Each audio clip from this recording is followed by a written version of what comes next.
Hi, I'm Alan Beaulieu, and I get to be the president of ITR Economics. And I just want to talk to you for a couple minutes today about this whole recession thing.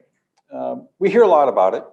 And I'm not saying there's not going to be one. It could be a technical one, as there was in the first quarter. But when you look at gross domestic income, there was no downturn. The softness of the first quarter had more to do with the trade imbalance than anything else.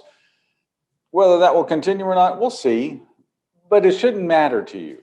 If you're not tightly, extremely tightly correlated to gross domestic product, then wrangling over whether there's a recession or not is not the important thing. It's whether it's going to impact your industry. If you're in housing, what's going to happen? If you're in the automotive industry, if you're in the wholesale trade of lumber, if you're in the wholesale trade of food or beverages or alcohol, what's going on in your world? If you're in the healthcare industry, what matters is what's going on in your world. And you can find that out. There are lots of different ways. Go to our website, itreconomics.com, and there are people there that will help you. What I want to talk to you about today is something that's, I think, really important, is that there are things going on that just don't sound like we're in a recession. For instance, let me give you 4 bullet points having to do with labor, and you can see whether you think this sounds like we're in a recession or not. When you look at the number that the media uses and the government likes to use, which is total non-farm labor, which includes private and government, there was an increase of 372,000 jobs from May to June. That's a pretty good jump. That boosted the amount of people working on a seasonally adjusted basis, which we do not like here at ITR, but it's the number they use, so let's talk to it.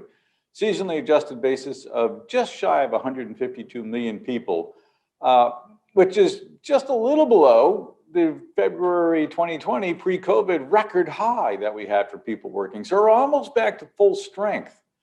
It's pretty amazing. And the year-over-year growth rate for the month was 4.3%. That's a nice, healthy growth rate, although we are entering some phase C, slowing rate of rise on a 12-12 basis.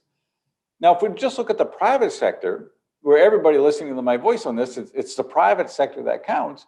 The private sector in June posted a record high amount of people working, and the May to June increase was over 1.3 million jobs. So we've never had more people working in the private sector than we did in June.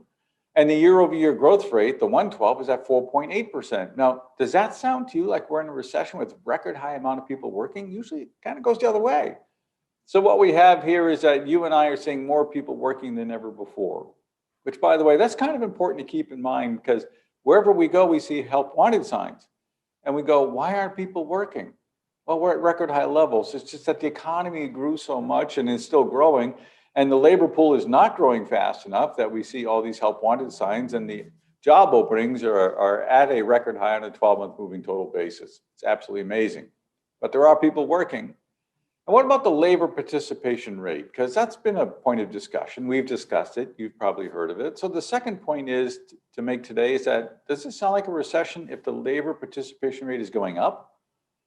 Now, we're not seeing people go, what's the point? There are no jobs. We're not seeing people go, oh, why bother? We're seeing the labor participation rate, people over the age of 16, is going up. And in June, it went to 62.5%. Let me put that in context for you, because a lot of movement in here can be small and be important. We had a high, 6-year high in July 2019 of 63.6%. And we had a low in April 2020 that was a 47-year low of 60%. So right here at 62.5, we're edging back towards the high 6-year high we had before COVID, before the economy was slowing down. We have people going back to work, wanting to work, maybe needing to work, but nevertheless working. So all those help wanted signs, it's not because people are saying, I don't want to work. It's because we need more people. Third point is, I want to make to you, is that, wages are going up. The average hourly non-farm wage is a record high $32.08 an hour. A record high. That's pretty impressive on a year-over-year basis. Again, the 112, it's 5.1% above this time last year, June 2022 to June 2021.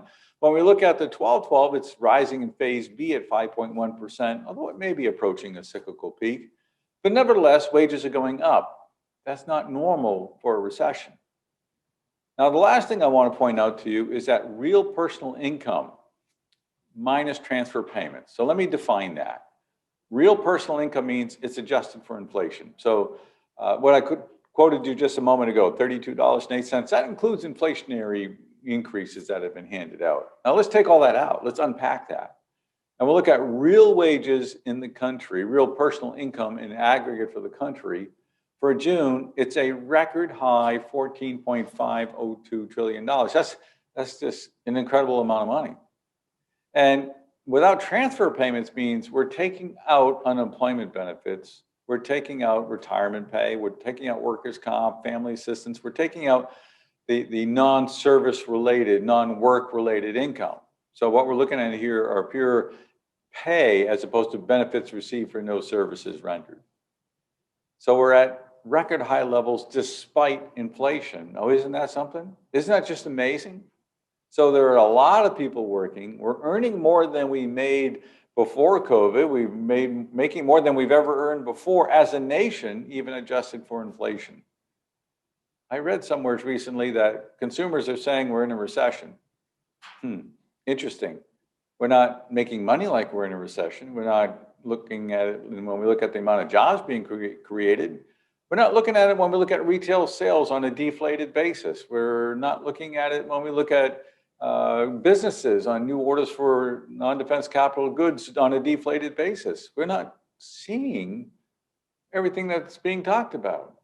These are just 4 simple points asking you, does this look like a recession to you? People are working, they're making more, they're choosing to work, and their real income for all of us is, adjusted for inflation, is above any time we've been in the past.